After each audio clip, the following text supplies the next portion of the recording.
And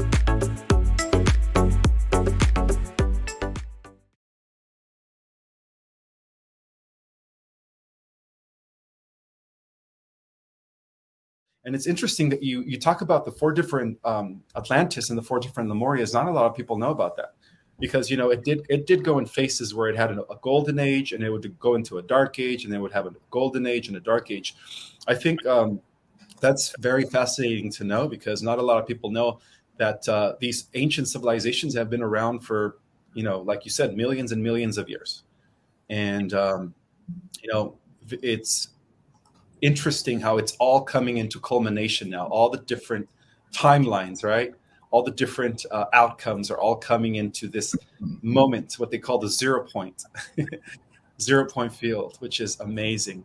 And this is where they all begin to collapse as one permanent timeline, depending on where our thoughts are, our emotions, where our vibration is. That's where we're going to be ending up in. So it's very fascinating information, my friend. And you mentioned the Lemurian Giants. I never heard of the Lemurian Giants. I heard of the Atlantean Giants, which were actually the Nephilim, according to the book of Genesis, which were, again, the Titans, the very wicked group of men who used to be carnivores, who used to actually eat humans. But it seems to me that the Giants of Lemuria were actually benevolent, and they were perhaps even vegetarian. Yes. Tell me more about the Giants of Lemuria. I've never heard of them. Okay, so here's a little kickstart in the language. Lemuria is popular and known. The expression of Lemuria, and actually in the Lemurian language, because it's a light language, with the Maori language, Mayan language, several indigenous cultural language are the light language on the planet that are of the Lemurian expression in their various ways. So Lemuria itself is the expression that we feel that the true expression of Lemuria is Kimudia. This sound, Kimudia, which refers to, oh, you're back. Good to see you again. Give me a hug. Okay. So what is Lemuria's expression is what we're referring to as the first embrace, or the embrace. And in this understanding, and with this expression, the beings coming from light into form were of course anticipated through several creation expressions, right? Until we were able to find the right mix, the ingredients to be able to house and store our source energy. It required a large body to hold this energy. And so source energy, we required the giants. And so when I say the tribe of Rungokako, this is millions of years before the Nephilim.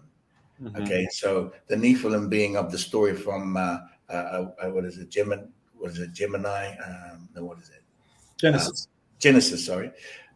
In the times of the experiments, in the times of the Garden of Eden, in the experimental stage, that's what those beings were, in my understanding. They were great. They were grandchildren, were descendants of the giants of the first embrace. So we speak to this race of giants as Rongokako, which means those who stood for peace. The giants we stood for peace when we entered. And yes, certainly not non-carnivore, of course.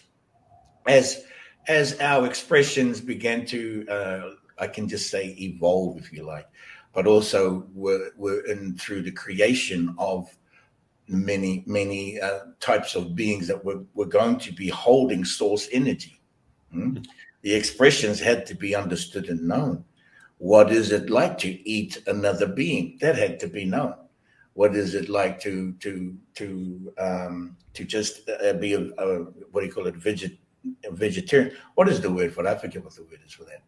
But yes, so we just had to learn and express these things as we came down through the millions of years of understanding. I won't say just evolution, because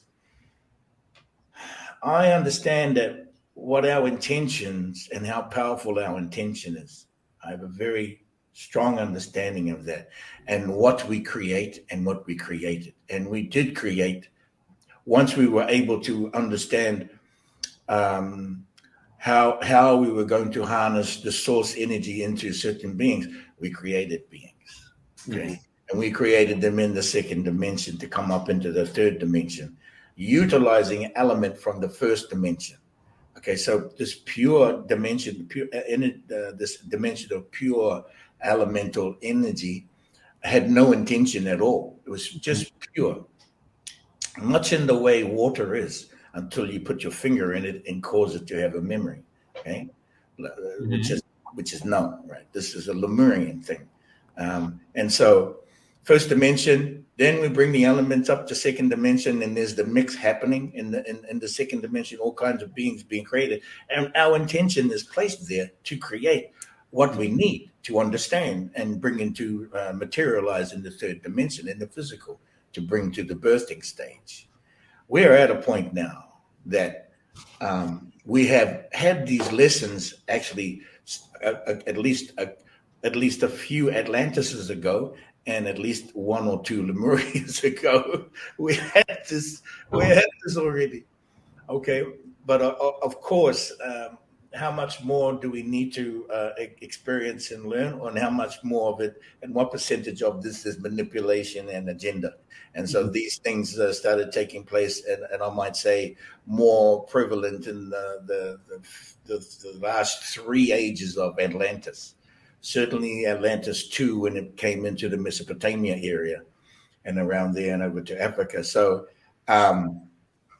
so the giants would, for me, from Kimuria, would be the ancient ancestors of the Nephilim. And the Nephilim didn't show up until the time of the garden, right? And the expressions of 6 to 10,000 years ago. We know that giants are still here on the planet right now.